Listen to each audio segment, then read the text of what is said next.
Did you know that 85% of people have poor self-esteem due to negative self-talk at some point in their lives? That's an astounding number, one that makes us stop and wonder what's going on in our heads. Today's topic is both tough and transformative: overcoming negative thinking. The problem is more than just quieting our inner critic. It's about empowering ourselves to live more fulfilled lives. The realm of Stoicism contains tremendous wisdom about the power of our thoughts. They are more than just murmurs in our heads. They are the loud voices that dictate our happiness and suffering. Stoicism teaches us that while we have no influence over our surroundings, we do have complete power over how we perceive them. The Stoics were more than simply ancient philosophers. They were mental fighters, fighting the tyranny of uncontrollable ideas and emotions with reason and inner peace. Today, I'll walk you through the influence of negative ideas and present practical Stoic techniques to counteract them. Together, we'll learn how to use our brains to create lives free of negativity, guided by the values of wisdom, courage, justice, and moderation. If you are skeptical, I encourage you to stick with me. This trip may call into question some of your strongly held ideas, but it could also lead to transformational personal growth. Before we begin, I'd want to invite you to share this video with those who are on their paths of personal development and intellectual exploration. If you find the insights offered here useful, please consider supporting our Stoicism journey by subscribing. Let's plunge in. The beginnings of negative thinking. To effectively eliminate negative thinking, we must go beyond simply identifying harmful patterns and explore the underlying causes that shape our thoughts and influence our mental environment.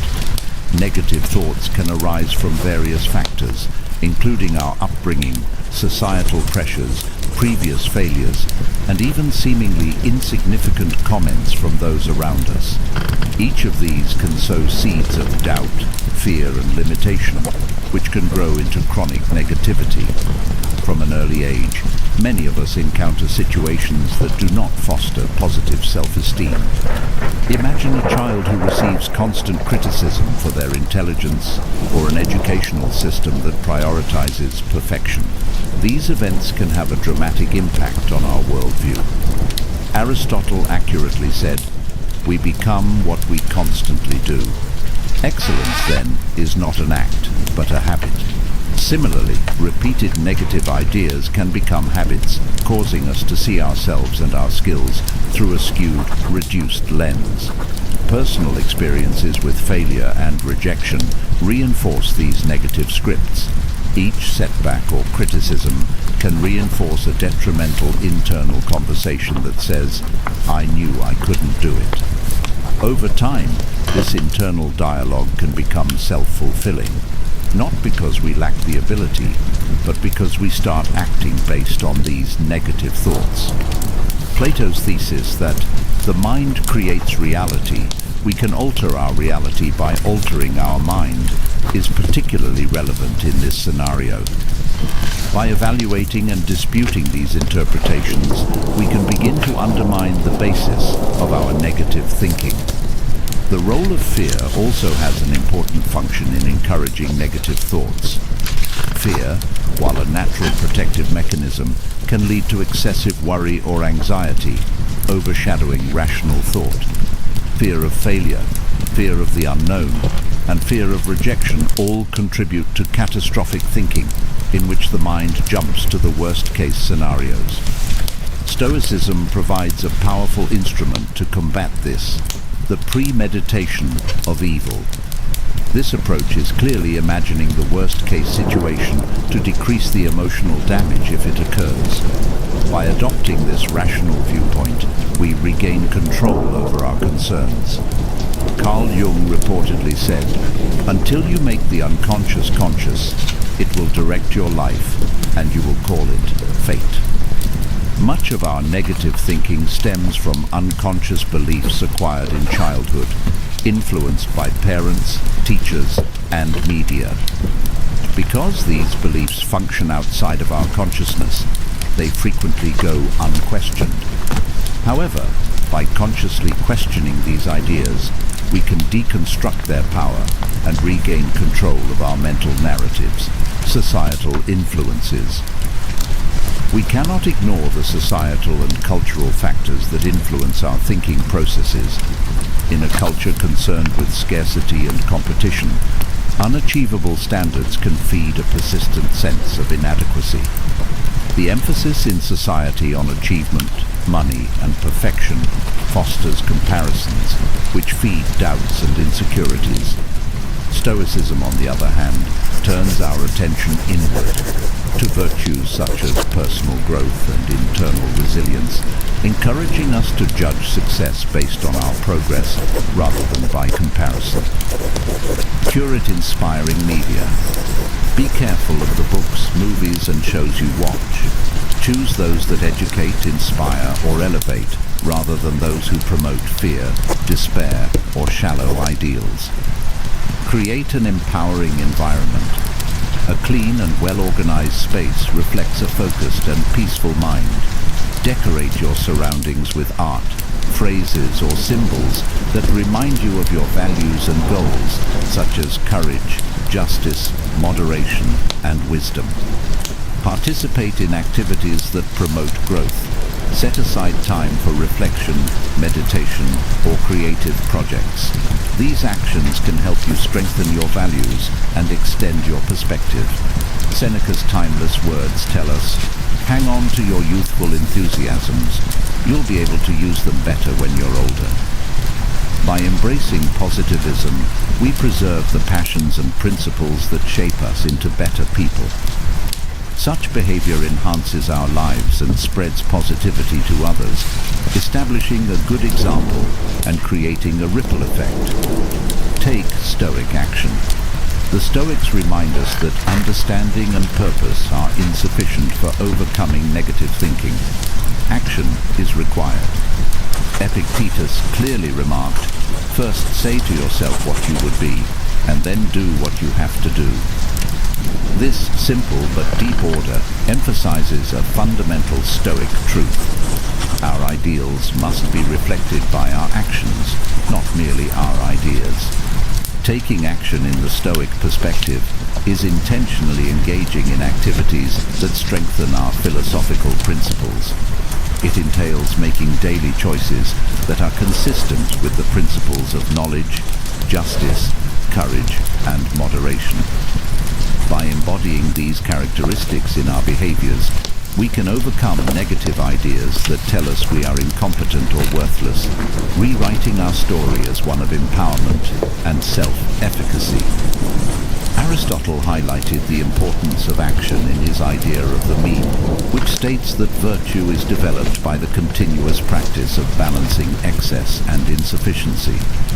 Aristotle believed that we become just by doing just actions, courageous by acting bravely, and temperate by acting temperately. This view holds that action creates virtue, not just manifests it. Plato, too, emphasized the transforming potential of action in his theory of forms. He contended that accurate knowledge, once acquired, automatically leads to correct behavior. By connecting our acts with our Stoic understanding of virtue, we approach the Platonic ideal of the good, uplifting not only our thoughts, but also our entire being. Carl Jung's notion of individuation emphasizes the importance of action by combining the conscious and unconscious to attain self-actualization. According to Jung, this integration occurs not only via reflection, but also through contacts with the world that challenge our perceptions and drive us to grow.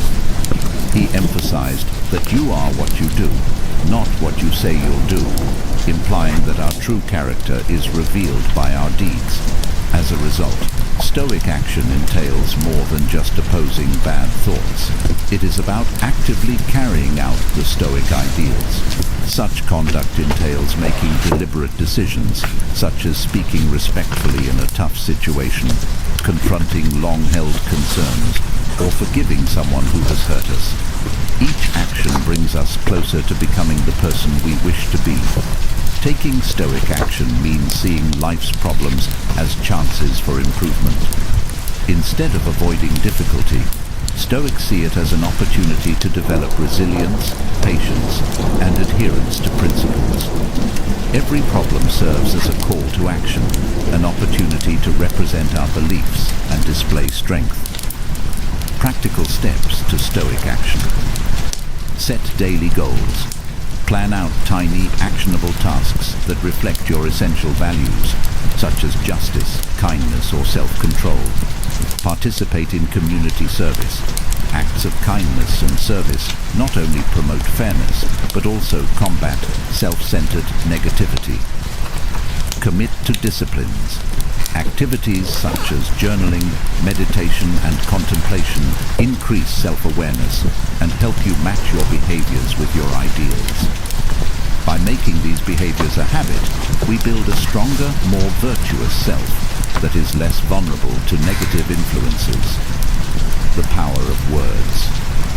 Stoic philosophy argues that virtues are reflected in both our acts and our speech. The words we say to others and to ourselves have enormous power to influence our reality. Epictetus stated, "First learn the meaning of what you say, and then speak." This counsel reminds us that words do more than just convey themselves. They have a tremendous impact on our ideas and feelings. The Stoics recognized that words could either strengthen or weaken one's mental fortification. In his writings, Marcus Aurelius regularly thought on the significance of speaking clearly and effectively, imbuing words with qualities like honesty, moderation, and kindness. Aristotle contributed to this discussion with his concept of ethos, pathos, and logos, which are the three pillars of persuasive speech.